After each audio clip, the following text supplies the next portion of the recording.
வளமையும் மாறி இளமையும் மாறி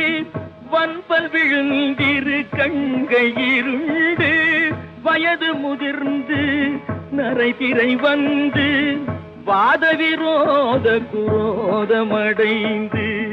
செங்கையில் ஓர் தடியும் ஆகியே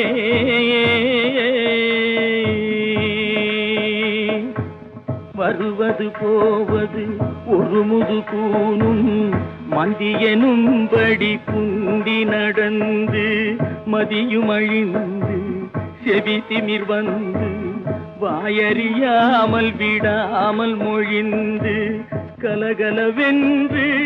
மலஜலம் வந்து கால்வழி மேல் வழி சார நடந்து கடன்முறை பேசும் என உரை நாவும் உறங்கி விழுந்து கை கொண்டு மொழிந்து